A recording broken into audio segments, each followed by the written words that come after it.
Hello again. Welcome and thank you for joining us today. I'm Bob Continetti, Senior Associate Vice Chancellor for Academic Affairs, and I'll be your moderator for the town hall. Today, we're bringing together a group of panelists to provide some updates on our operations during the COVID-19 pandemic and to answer your questions. Some questions were submitted during registration, but please feel free to use the Q&A window to submit additional questions for our panelists. Due to the time limitations today, we won't be able to get to all of your questions, but we will log the questions as they come in and post the answers on the Return to Learn website. And that link to that will be inserted into the chat. Today's webinar has closed captioning available in two ways. First, you can click on the closed caption button at the bottom of your screen and select Show Subtitles, or you can also click on the link that is going to be pasted into the chat.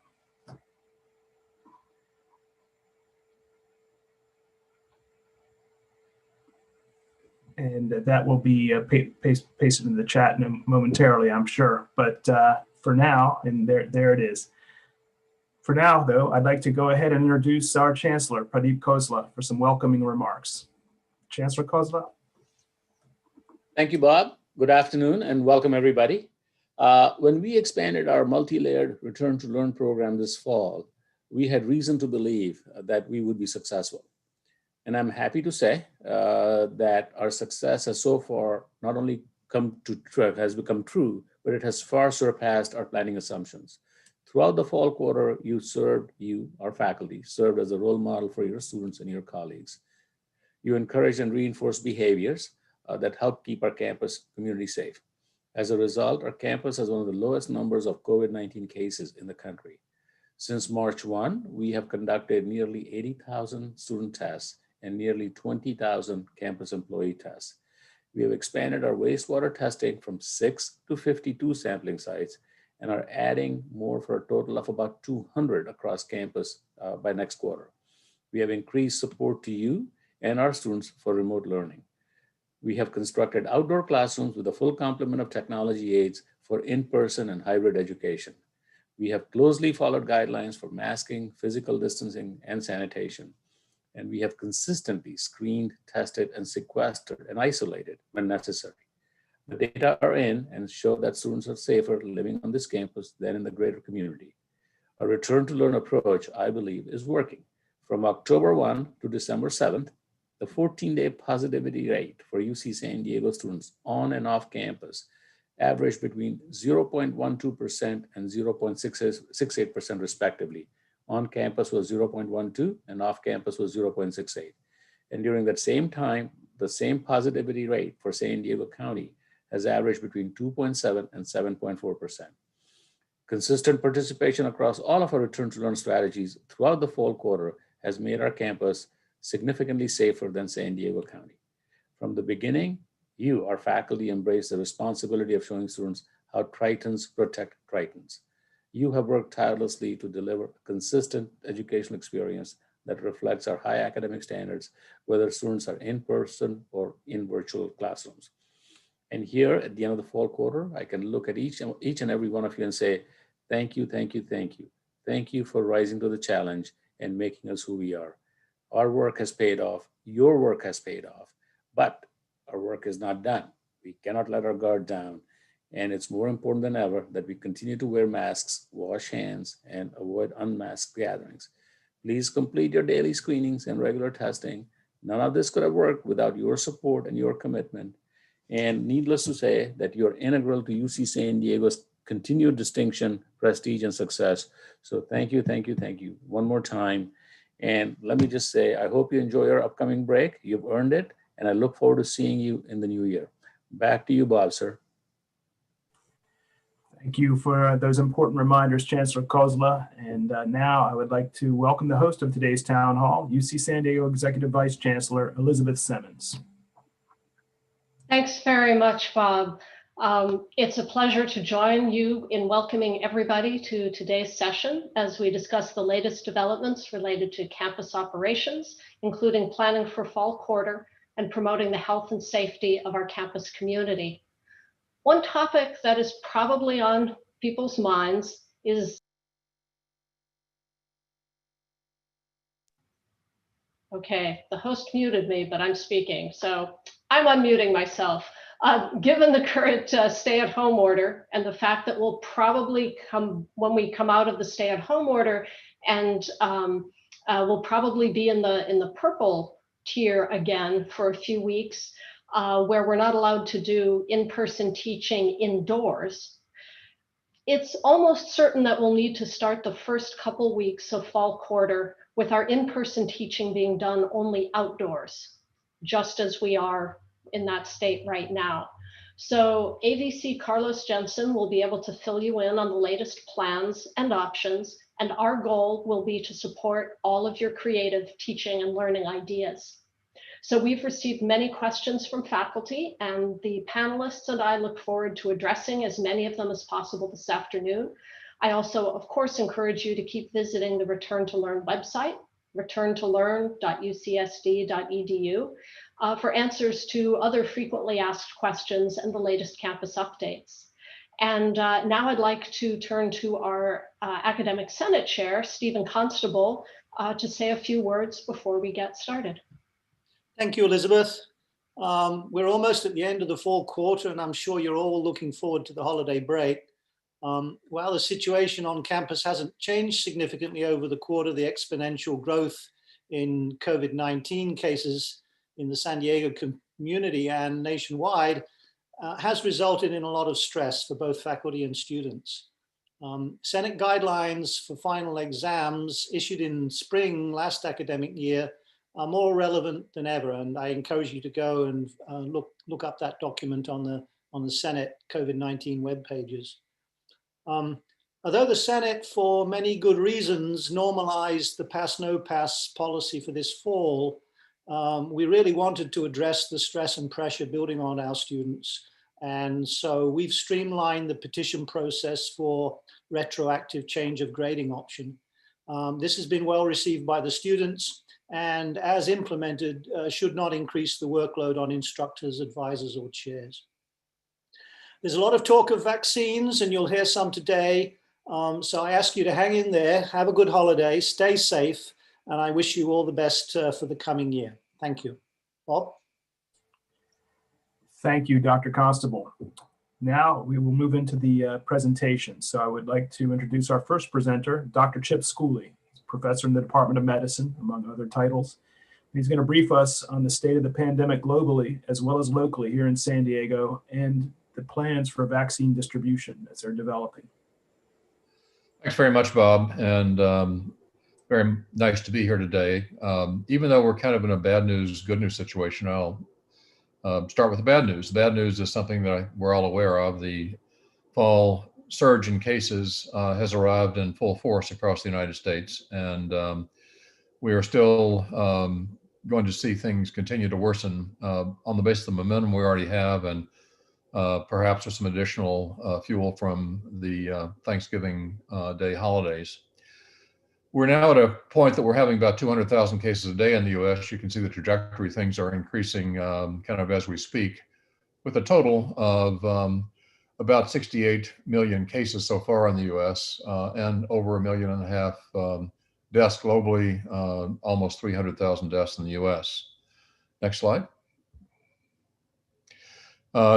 Here in San Diego, we are also experiencing a surge. This is the San Diego County dashboard, and I'll call your attention to the number 27 up here in the left quarter. This is the number of cases of COVID-19 in San Diego County per 100,000 people, starting over a 7-day period, starting 7 days ago. So this actually reflects something that happened as long as 2 weeks ago and ended 7 days ago. And at that point, we were having 27 cases per 100,000. As recently as about 3 to 4 weeks ago, this number was 7, which was the number that was the trigger for moving us into the current purple tier of restrictions of our activities in San Diego and in the state. The other point that I want to make is that the hospitalizations are increasing rapidly as well in San Diego County. We now have over 930 people in the hospital with COVID-19, and we're seeing an increasing stress on our ICU beds. This has been a problem statewide and is one of the things that led to the enhanced restrictions put in place by the governor at the beginning of this week. Next slide. San Diego County, let's now move to UC San Diego. And if you focus mainly on the middle screen, this is the case rate among students. And the main point I want to make here, the dark blue is students living in on-campus housing.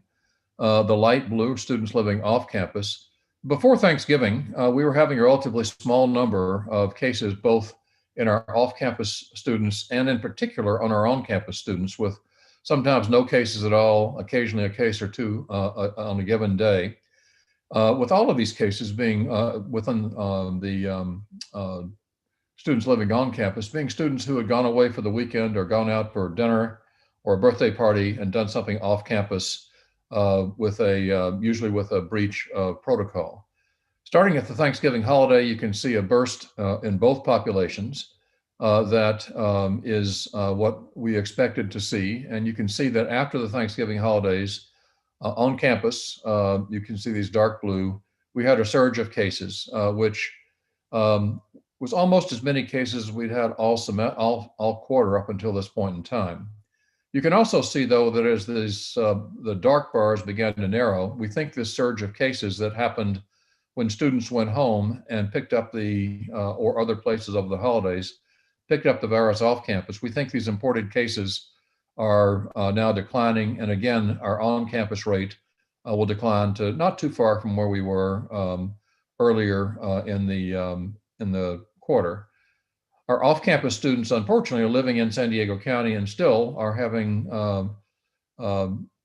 case rates that are not that different from the overall case rate of their own age demographic. In fact, a bit better, but certainly reflect the fact that being on campus is safer than being off campus in terms of COVID transmission. Next. Now let's turn to the good news. The good news is on the vaccine front, things are moving very rapidly in the right direction.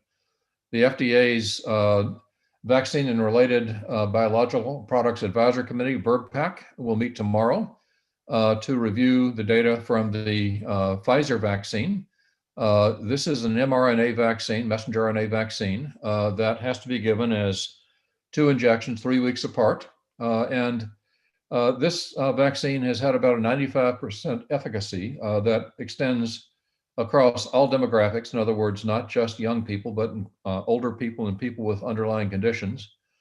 And in addition, of all of the very few people who got COVID despite being vaccinated, only one of those cases was someone who had moderately severe disease. So it protects both against disease at all and also extremely well against severe disease. The data from this trial will be reviewed tomorrow at the FDA, as I said, and we expect, likely based on the FDA's pronouncement yesterday and the data pack that was put online, that an expedited use authorization will be provided by the FDA, which will allow the vaccine to be given around the country in high priority groups as it becomes available. We'll talk a little bit about the tempo of that in just a minute. The Moderna vaccine is very similar. It's also a messenger RNA vaccine, similar levels of efficacy. Their data will be presented to the same committee next Thursday. Assuming the data look as we expect they will likely look, I would expect a similar response from the FDA committee about it getting an EUA. Next. Now, there are 2 oversight committees or groups from the perspective of the federal government. I've talked so far about the FDA group, and this is the group that decides whether drugs and vaccines and other medical products are safe and effective. And these are committees that will opine about these and other vaccines. The CDC has a committee, the Advisory Committee on Immunization Practices, or ACIP. Its role is for products that the FDA has approved, in the case of vaccines, to provide a perspective on which groups should receive the vaccine, what the schedule should be, and if there's a shortage of vaccines, what the priority should be. And they met over the course of the last 10 days a couple of times to grapple with the issue of these upcoming COVID vaccines. Next. And their recommendations were that the vaccine should be prioritized to people who are either at increased risk of getting infection and getting infected, or at increased risk of getting sick if they do get infected. And what this translates into are healthcare workers and our vulnerable populations. We have coming to us over the course of the next several months about 100 million doses of the Pfizer vaccine and about 100 million doses of the Moderna vaccine, which correlates into being able to vaccinate in toto 100 million people because each vaccine requires 2 doses. And you can see that we have about 20 million frontline healthcare personnel. We also have about 100 million people with medical conditions that place them at higher risk. And we have 87 million essential workers. These are also people who are being prioritized, people who are on the front lines, critical to keeping food supplies going, police, fire, first responders, utilities infrastructure. So we have right now too many people waiting in line for the vaccine doses coming over the course of the next month or two. We also have, though, 3 other vaccines that are on the short list of getting to the FDA. And as these are approved, it's very likely that we'll see these schedules accelerate. Next. Here at UC San Diego, Dr. Shira Abeles has been leading a committee that has looked at the healthcare workforce and made an initial prioritization that is subject to modification based on people most likely to be exposed who should be vaccinated and offered vaccination in the first line. And you can see that these are people who are most likely to come in contact with the virus, people working in the emergency room, trauma, at times when things may be chaotic and people might not be masked, patients may not be masked, respiratory therapists, intensive care units, and so forth, all the way down through the healthcare workforce.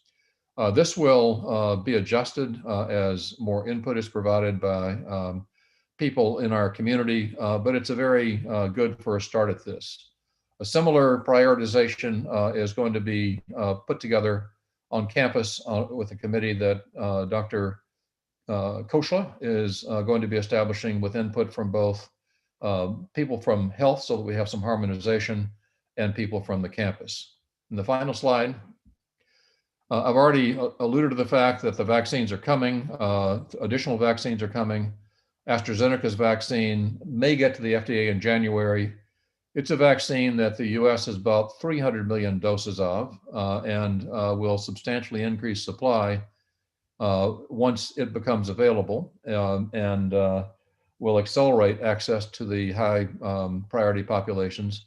Johnson & Johnson has a vaccine that is not too far behind and has the advantage of only requiring a single vaccination, and not far beyond that is Noravax that has a protein-based vaccine. So as these come along, assuming their efficacy and safety profiles are similar, I think we'll have many more options in the early, in the late winter and early spring.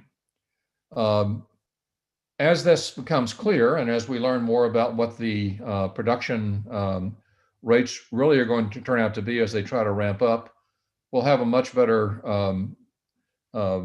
set of eyes on what we can expect for our staff, faculty, and students, which will help us plan for later in the spring and certainly for next fall. So I'll stop here and pass it back. Bob.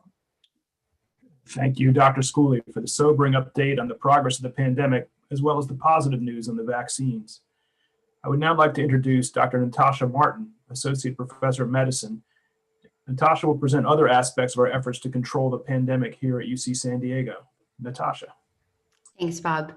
So you've already seen a bit of this from Dr. Schooley, so I won't go into it in detail, but just to remind you that one of the things we do is every day we meet as the COVID monitoring team, and we review the data in terms of the COVID situation on campus. looking both among our students as well as our campus employees. And there were, much of this information is shown on our public dashboard. This is some information that I've pulled, shown here that you can find on our daily public dashboard. And one of the two additional points that I wanted to say is that, as Dr. Schooley mentioned, we have seen an uptick in cases among both our students as well as our employees post this Thanksgiving holiday. And that was something that we did anticipate. And so you can see in the top left here, the top left bars show you the amount of testing we're doing. And we have been able to increase the volume of testing that we've been performing between 13 and 1,500 tests performed a day among students, as well as 300 to 400 tests per day among campus employees. And then we've also been able to expand the type of testing that is available. Now we have self-administered unobserved testing that we're expanding across campus. So really increasing the ease of testing and testing access. And one of the other things that we developed, we expanded partially in anticipation of this uptick in viral activity, is our wastewater monitoring program. So if you'll go to the next slide, I'll tell you a little bit more about that. So the wastewater monitoring is part of our viral detection pillar. Remember, we have our 3 pillars of return to learn: risk mitigation, viral detection, and public health intervention. And our viral detection pillar is comprised of both our asymptomatic and symptomatic testing, but also our wastewater monitoring. And the idea is that monitoring wastewater could give us an early signal that there is somebody that is infected in an associated residence, and augment our individual asymptomatic testing program. So in that sense, it's a form of pooled daily testing, where we get a pooled wastewater sample from a building or a group of buildings, and we process those samples daily, and allows us to potentially detect infections early and therefore prevent further transmission from those individuals. So as Chancellor Khosla mentioned, we started the term with 6 wastewater monitor samplers. And just during the week of Thanksgiving, just prior to Thanksgiving on the 22nd, we expanded that to 52 samplers on campus, shown here on the bottom right-hand figure. And those 52 samplers cover over 100 buildings on campus. And our plan is that we're going to expand that coverage to 200 samplers by winter quarter. That will pretty much give us full coverage in terms of our residential and non-residential buildings on campus. As I mentioned, the sampling is done daily, and so the samplers automatically collect a sample from the wastewater stream every hour to produce daily 24-hour composite samples, which we then process in the lab. Next slide. So what happens when we receive a positive signal, and how do we interpret it? Well, a positive wastewater signal indicates that there may be one or more individuals that are shedding virus in the buildings associated with that wastewater sampler. So the thing that makes this complicated is that there can be multiple buildings associated with a single wastewater sampler. So on the right-hand side, the black boxes are places where we have placed wastewater samplers in manholes. And you can see in the top left that, for example, that one sampler in Marshall Upper Apartments collects wastewater from a number of buildings in that area, and then feeds downstream, collecting further buildings into further downstream samplers. So what we do as a team is that every day the COVID monitoring team assesses the signals across all of our samplers, determines what buildings are relevant for the notifications depending on the patterns of positivity and negativity that we see in the samplers, and then recommends that individuals who are living or working in affected buildings seek testing if there is a positive signal associated with that building. Next slide. And we're definitely learning. We've only recently had this big expansion on campus. One of the things that we have learned is that the wastewater testing appears to be highly sensitive. It appears to be able to detect even just 1 or 2 infected individuals in an associated building. And therefore, it could potentially augment, as I mentioned, this weekly testing to provide additional protection against transmission. We have had several cases where we have seen positive wastewater signals. We have then put out a subsequent notification to the affected building residences. And over the course of Thanksgiving week, for example, we subsequently diagnosed 4 individuals across 4 different buildings who were asymptomatically infected, and subsequently went for testing because of our notifications. There is still a lot that we are learning and many open questions. We're still learning about how to interpret these signals. We see sometimes two wastewater samplers that are positive, one that's upstream and one that's downstream. And it may be just that downstream signal is picking up that upstream positivity. We're still learning how to interpret that.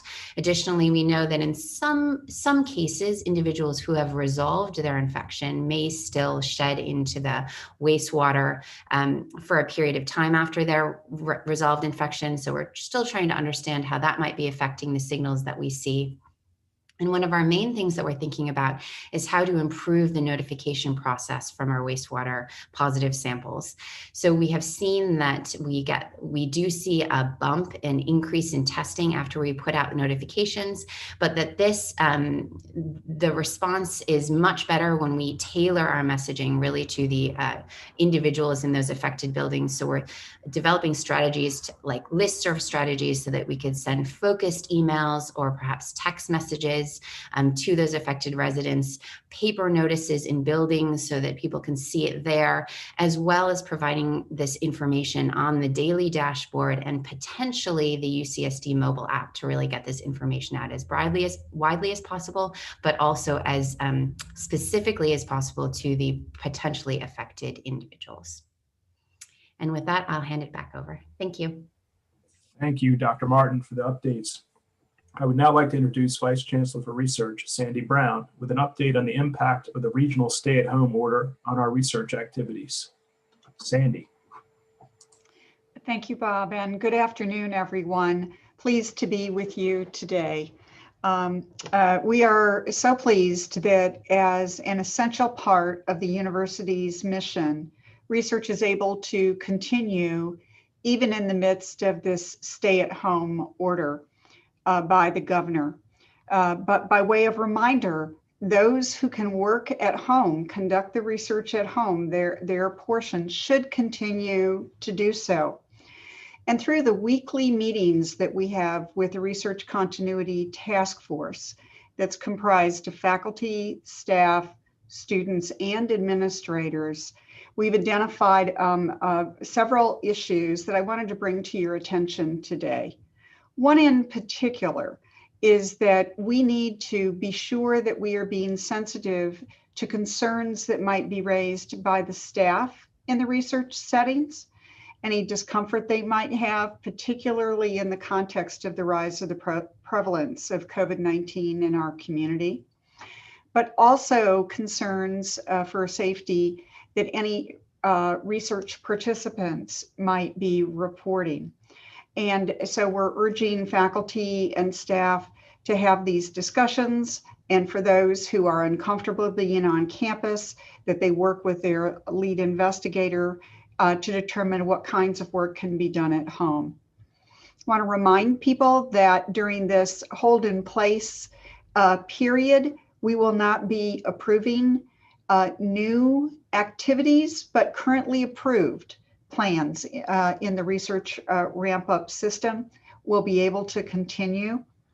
If a researcher needs to make some changes in personnel, you can do trades as long as we're staying within that 25% cap. We have over 6,000 individuals on our campus every week who are conducting research.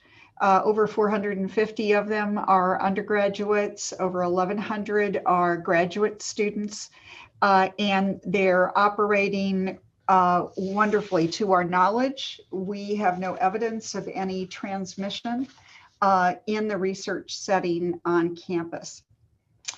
The final thing I'd like to mention is that students who wish to continue, of course, can continue in these research activities that advance their educational mission. If they're working on a master's thesis or a dissertation, or they have a class or a training rotation that requires this research experience. But no student should be pressured or coerced into coming on campus to do research. And on the Research Ramp Up website, we have the numbers and email addresses if there's any confusion or there's a need for any discussion of that. The faculty who oversee the research programs are expected to ensure compliance in their setting so that it can be a safe and healthy place for everyone who comes onto campus to do research. So everybody knows about our daily screening and the testing expectations and the behavioral health safety activities and quarantine requirements. Those are all in place. And we really want to encourage you to utilize the Cal Notify app that will make exposure identification easier for you and have testing more rapidly available to you. Bob, with that, I think I'll close. Thank you. Thank you, Vice Chancellor Brown, for that update.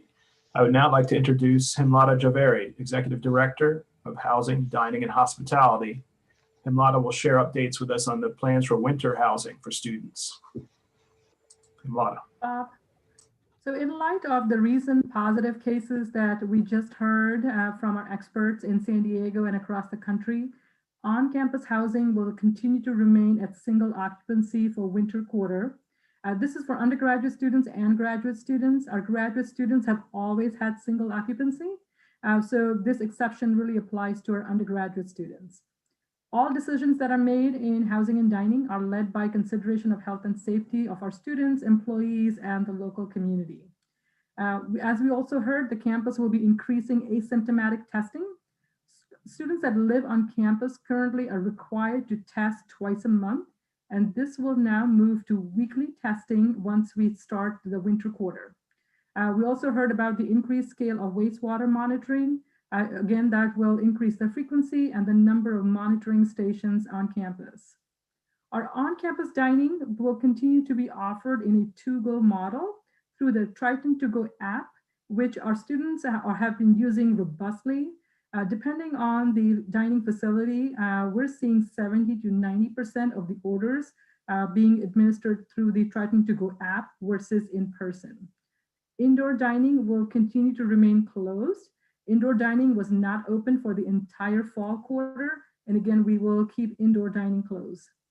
All students so far that have applied for winter quarter housing, we have about 1,000 on the wait list, will be offered housing contract. We have enough single rooms that we do not have to turn any undergraduate or graduate student away. All room assignments will be available to students in mid-December. Of course, the next most asked questions we'll get from students is in terms of spring quarter 2021, and the wait list will open in late February 21 after we've consulted with the health experts. And with that, I will turn it back to Bob. Thank you, Himlata. Next, we're going to hear from Vice Chancellor Allison Saterlin for Student Affairs. She's going to talk about how we're dealing with the student experience during the pandemic and resources to support our efforts. Allison. Thank you so much, Bob, and really a pleasure to be here and share some of these resources. So our role is to support the health and well-being and engagement of our students, and we have, thanks to the partnership of many here with us today and our frontline and essential team members, both in the colleges and across the graduate division, have been working diligently to keep our students healthier and supported. So a few examples I wanted to offer is we have developed a virtual student union where students can find in one location a number of programs that have been showcased in fall 2020, as well as opportunities that we hope students will join us for in the coming winter 2021 quarter. Our student health and well-being programs and services through UC San Diego Health Student Health and Wellbeing Cluster are available 365, multiple hours a day, 7 days a week, and providing telemedicine, support groups, recovery services, peer education, a number of programs to enhance students' health and well-being, meditation, growth, again, working directly with a psychologist or MFT. We have a great program that's been created by our recreation and outdoor leadership program, The Playground, which provides a plethora of virtual health and well-being resources through Zoom and pre-recorded YouTube options, as well as outdoor activities for students to partake in a self-guided manner, particularly given the recent state guidelines around stay at home. Career Services has also made available a number of remote services for our students through Zoom counseling with a career services advisor. They've provided some self-guided information for students to develop LinkedIn profiles and resumes, and to use the challenge of the pandemic to perfect their elevator speech and interests in preparing for interviews and post-university success. I'm also really happy to share that our undergraduate research experiences, a number of them in partnership with VC Brown, hosted through Student Retention and Success, have been moved into a remote environment. And our AEP program, which is a hub for undergraduate research, has had more participation than ever in its undergraduate research experiences. And we've heard positively that that's because these are now accessible remotely for students who would not have been able to access them prior, and to be mentored by faculty on campus and across the world as well. Something a bit of a silver lining in this remote environment. We've also been creative in working to create self-guided campus scavenger hunts and outdoor exercise recommendations, something that we know that our students will need to have on hand through their phones or the UC San Diego app, really trying to utilize technology to help move our students through this difficult time.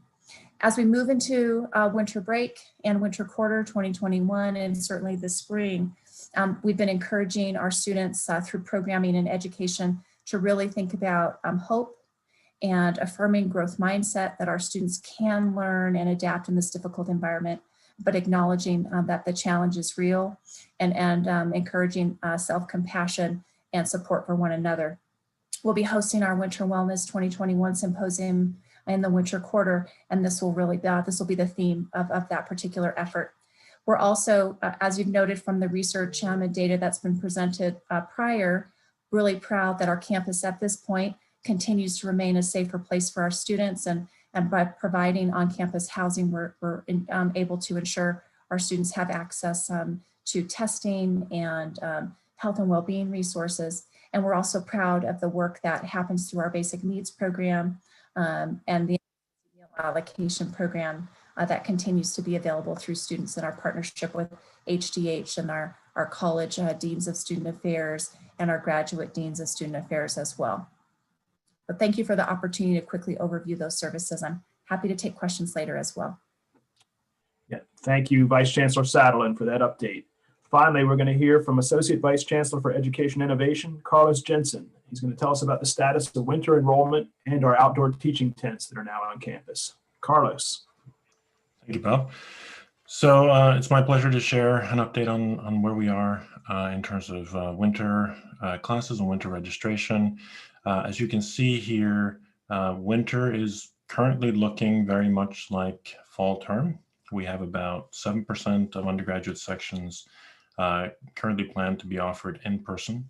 These are numbers from this Monday.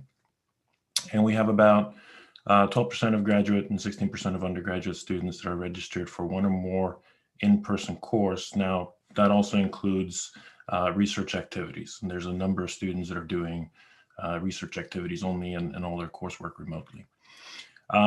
We are still in the process of shifting courses into the outdoor classrooms.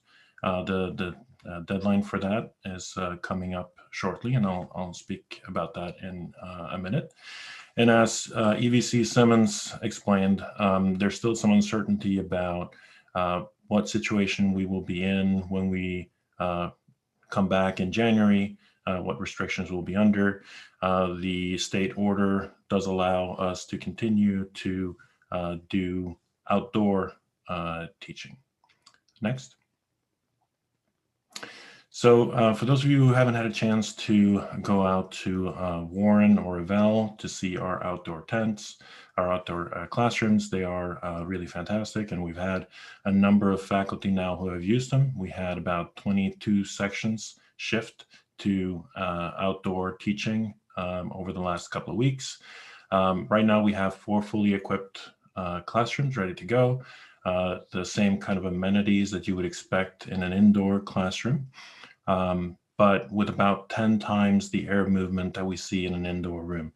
And as we think about safety, it's the accumulation of the particles suspended in the air that is the largest risk factor, even when wearing masks, and the outdoor setting lowers that accumulation dramatically. Right now, we're scheduling classes from 8 a.m. to 8 p.m. The tents are fully lit, they're fully serviced. They're very flexible. So we have a number of faculty who are doing regular lecture type of instruction. We have some faculty who are hosting seminars with remote speakers zooming in. And then, as you can see in the picture here, we have some faculty who are turning the tent into race courses for their students to do their final projects and have some fun. So as I mentioned, the first priority for shifting classes to the outdoor classrooms is coming up tomorrow on December 10th. Those faculty will be given the highest priority, and then after that, it will be first come, first serve. Next. At the same time, we're working to improve and to continue to support faculty doing remote teaching. We expect to see the same kind of limitations when it comes to occupancy and density of the buildings. So we have set up remote teaching labs and remote teaching classrooms. We're going to continue to work to make those as engaging and as fully featured as possible. So some of them will, when we come back in January, actually have the light boards. So you'll be able to write and see your students at the same time and have a more natural interaction with your students through the lecture. Just a brief reminder that you have a lot of flexibility in remote teaching. Lectures can be pre-recorded. You can use a flipped classroom setting and spend your time in interaction with students instead. And the Teaching and Learning Commons and ETS are always ready and willing to help navigate or train or help you transform your curriculum to fit that medium.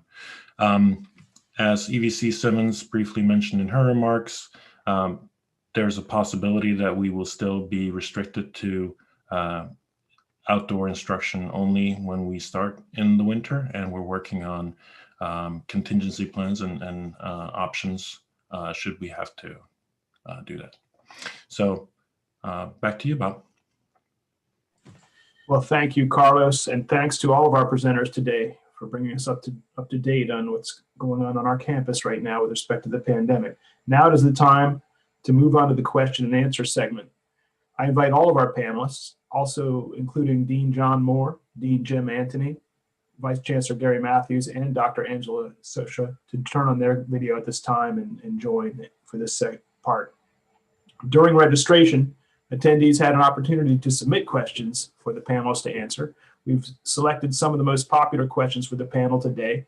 And of course, as many have been doing, if you have a question now, please use the Q&A window to submit additional questions during this session, and we'll do our best to provide the answers either now or due to the time limitation afterwards at our FAQ on the returntolearn.ucsd.edu website. So let's get started then with the first question is for EVC Simmons. So EVC Simmons, the Office of the President recently proposed curtailment days for reducing activity and saving dollars on the campus. And the question is, will UCSD participate in these proposed additional curtailment days? I'm very glad that you have asked this question, because I'm happy to be able to say, no, we will not need to do that. I'm going to put into the chat a link to the notice that the Chancellor sent to campus about this. It was sent right before the fall break, and I'm sure that people were probably busy with other things and not just reading every email that came their way. But basically, what OP said was that each campus needed to make sure that it had restructured its finances sufficiently to not let go any employees purely for pandemic-related financial reasons. And that's the cutback that everybody needs to make. They suggested curtailment as one way a campus could do that.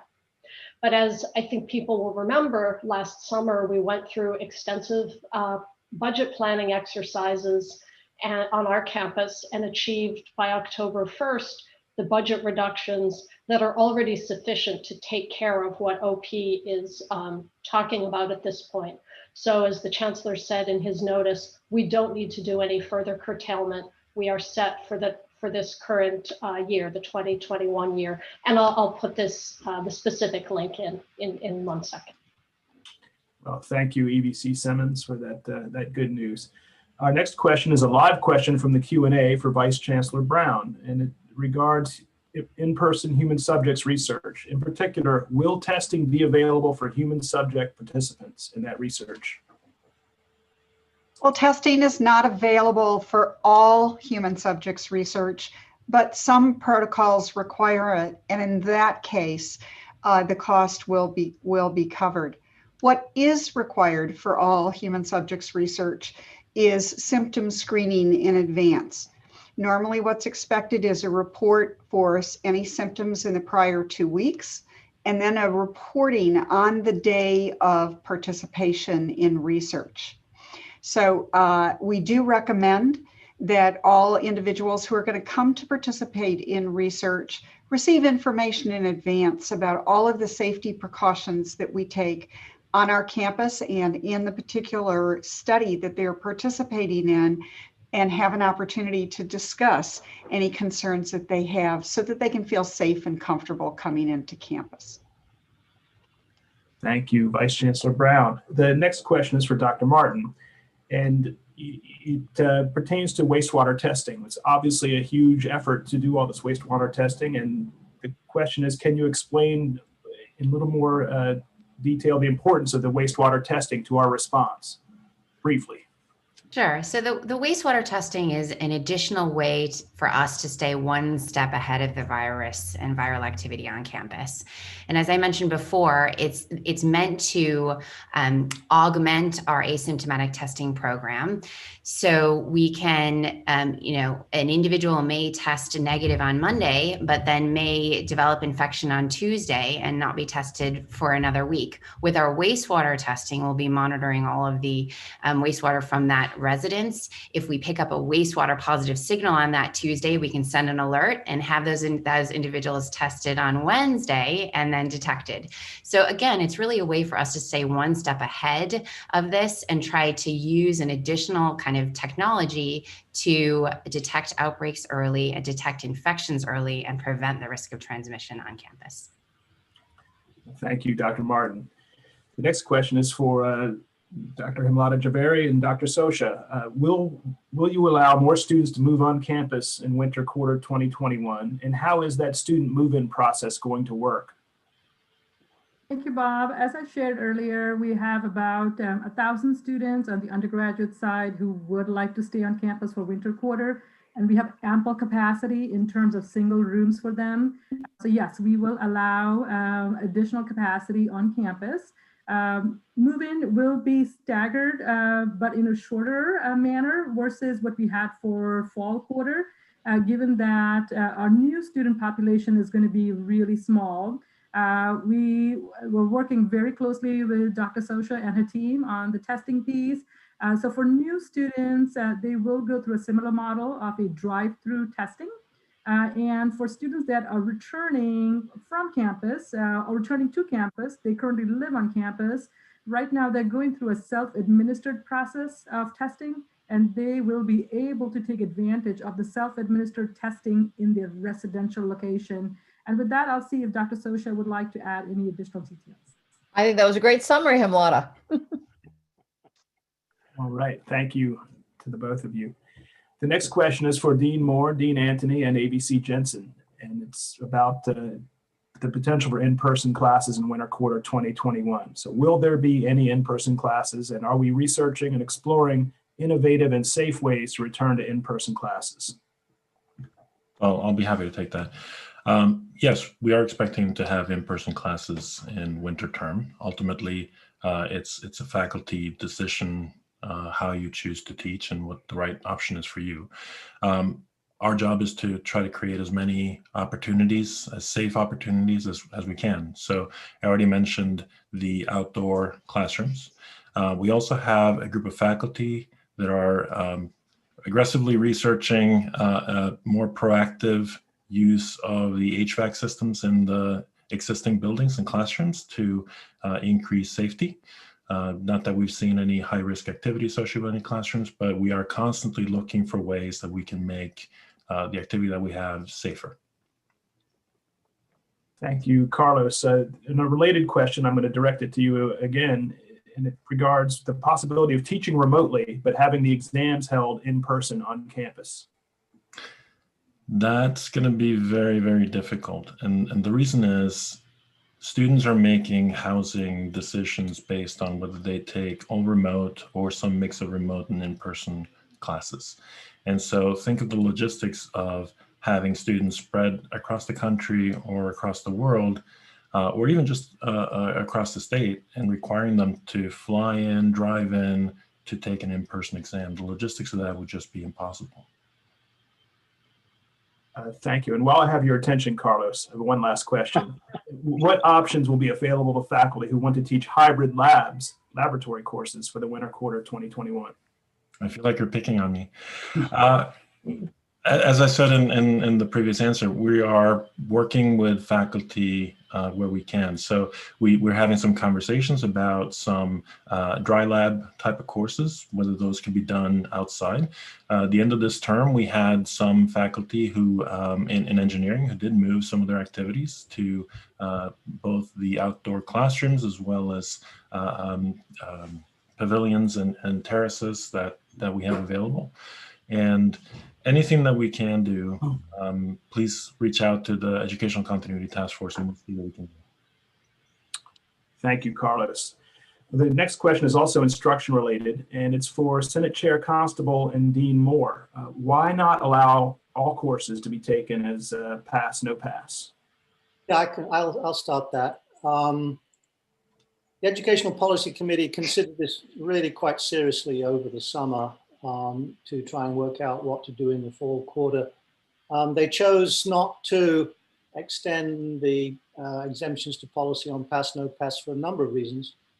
First one was students by the fall quarter were thought to have got a better understanding of what the remote instruction looked like. And so the uncertainty that we faced in the spring quarter should have dissipated by then. And there are a lot of unintended consequences to having too liberal a pass, no pass policy. Students could put their financial aid at risk. They could end up not taking enough courses that counted towards their major. They could damage their GPA in a way that would compromise their ability into graduate school. And so we thought on balance, it was best to revert to the standard policy and also do it in a way that was early and predictable so that there were no surprises. Now, we also considered that things could very well be getting worse in the fall and winter. It has, as I mentioned in my introductory remarks, put a lot of stress on the faculty and students. And so we have implemented a provision for a retroactive change of grading option as a way to give students who feel that they have been compromised by the current circumstances in order to take accommodations.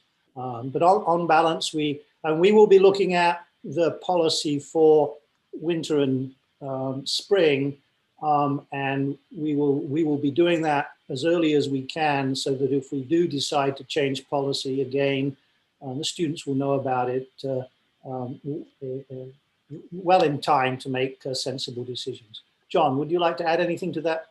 Just that the policy on pass no pass is fairly distributed. So there's a Senate policy that determines when a student can change a grading option.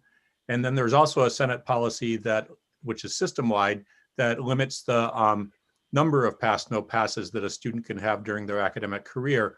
But many departments and majors and general education requirements have specific letter grade requirements. So a change in the Senate policy would not necessarily change that, because those are requirements that are department specific and are vetted by the Senate through the normal vetting process of departmental requirements. So while students can change their grading option retroactively for fall 2020 to a pass no pass, we are also letting the students know that they should be checking with their departments whether these pass grades could count towards their major requirements. Departments will have the option of waiving their letter grade requirements if they choose to do so, but this is a department by department decision. And as Chair Constable mentioned earlier, we're trying to do this in a way that will have the least burden on the departments in terms of administrating this. Thank you. So the next question is for Dr. Schooley, and it pertains to the exposure notification app that I'm advertising with my backdrop here on this Zoom call. And the question is, how has the exposure notification app performed to date? This is something Chris Longhurst has been both intellectually and operationally one of the leaders in the whole state about. UC San Diego was the kickoff campus to do this, and we now have got about 15,000 people in our community who have activated this on their app. We've had already over 50 instances of people who found they were infected, had the app activated, and then sent an activation code out to the people they might have been in contact with. Now, because of the way this is set up, so it's confidential, they don't know who they might be notifying. Their phone just says to people with whom they've exchanged tokens, you may have been exposed to COVID-19, you should go get tested. So from the operational perspective, I think very well. And it's very likely that some of these are people who didn't realize they were infected. We don't know because of the confidentiality aspects of it. We've had no issues at all of concerns raised by people who have been using it about breaches of confidentiality or any major concerns. So I would encourage people to do as I've done and activate it. And that way, if you are unlucky enough to get infected, you can at least notify people who've been in your proximity and let them know they should get tested too. Thank you, Dr. Schooley. The next question is for Vice Chancellor Saterlin. As we think about our campus community, some people are wondering if anything is being done to support campus businesses like the coffee carts, restaurants, bookstore, the Sunshine Store. Thank you, Bob. This is a thoughtful question. So most certainly for the last several months, we have been working with our campus vendors to provide rent relief and also to ensure that opportunities for pop-ups and delivery services are available for folks on our campus who'd like to take advantage of curbside pickup and such. Are available. In addition, we have had, of course, to follow the state and local guidelines, and it's not just our campus vendors who are challenged in this particular time. So I appreciate the question and know that when it's time to get back on campus, our vendors will be very, very happy to see you. Thank you, Vice Chancellor Saterlin. So the next question is back to ABC Jensen. Remote students do not take courses that are listed with a room on campus. Can it be clarified that hybrid courses are available to all? So this has been a challenge since the beginning. Our catalog system was not designed for the concept of hybrid, and it's a new concept to our students as well. We don't have a way of indicating that a class is a hybrid class. Right now, the best solution that we have is for departments to put in a note in the course comment section. And we're actively working with both the registrar and the advising community to clarify this question. And we're hoping that for this next term, there'll be fewer bumps along the way. Thank you. Thank you, Carlos. The next question is for Vice Chancellor Matthews. And the question is, how can I find more information about safety and cleaning issues associated with campus facilities? Thank you, Bob. It's a great question. There are a number of options. One, our websites through resource management and planning, our specific departments, environmental health and safety, as well as facilities management, all have information in terms of what the cleaning opportunities are, and most importantly, what the schedules are. I would also say that for facilities management, as an example, they operate a service desk. So if someone has a specific concern or problem, question, they can certainly reach out to that service desk. Another option, quite candidly, is if you've got a specific concern that you've asked or gone to the website and couldn't find, you can always reach out directly to me and we'll make sure that you get a response. Thank you, Vice Chancellor Matthews. I would just note it's 4 o'clock now, but we are going to go over by a few minutes to ensure that we can answer as many questions as possible. And the next question is for Dr. Schooley, and that concerns antigen testing. And is antigen testing available through UC San Diego?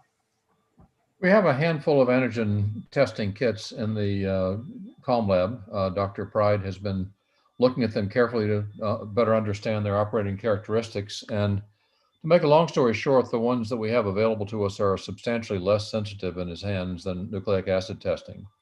In a discussion with him in anticipation of this question this morning, a study he did suggested that the sensitivity of these compared to nucleic acid testing is only 45 to 50%. And is best in people who are most recently infected. So we aren't using them, for example, to diagnose people who may have acute infection. People have argued they may be very useful for doing screening because the people with highest viral loads are the ones most likely to be contagious to others. But this hasn't been rolled out on a large scale anywhere yet. And right now our nucleic acid testing is working very well. There is not right now an order availability to use the antigen test in the traditional hospital system, like serum sodium, for example. But as the tests get better, we hope they'll find a place next to nucleic acid testing, but they're just not there yet. Thank you. Thank you, Chip. The next question is for Vice Chancellor Saterlin. So how in this period are we helping students socialize? It's such an important aspect of the college experience, and this year we're missing out on that.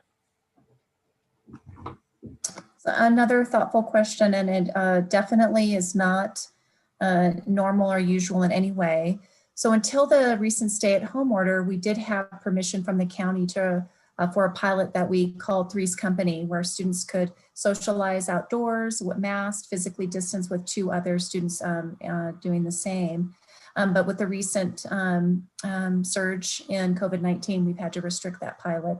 We've really invited our students to put themselves out there for remote and virtual experiences.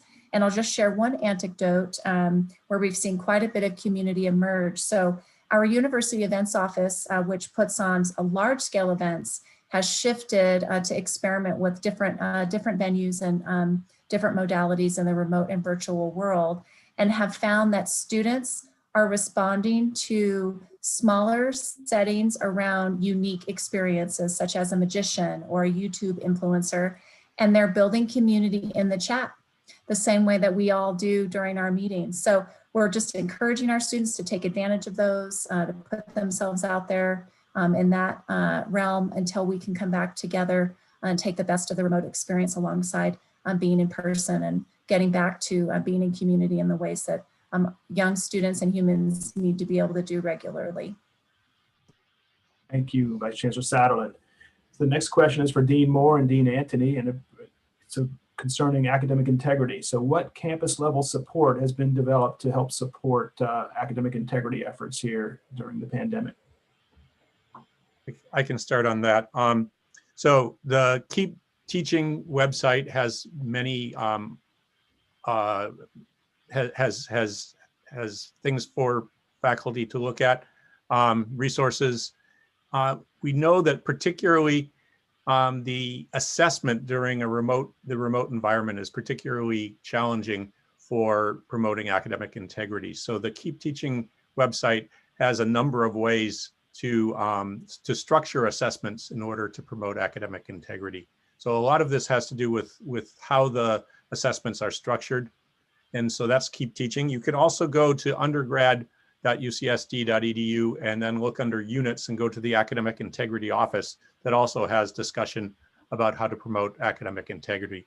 We had an uptick in cases in spring quarter. So far, however, in fall quarter, the number of cases seems to be pretty much what we normally have. So that may be leveling off.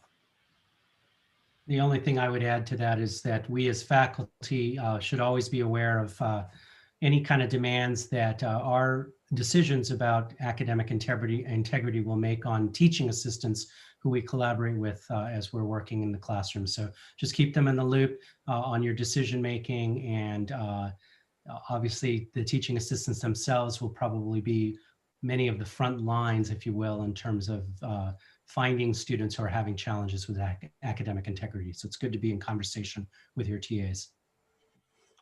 Thank you. Yes, very important to keep in mind our graduate student TAs. There's one more question we're going to be able to address today, and this comes from the live Q&A, and this is for Vice Chancellor Brown. And so at this time, can undergraduates who will be enrolling in winter quarter 199 courses for undergraduate research be added to a lab's research ramp-up plan?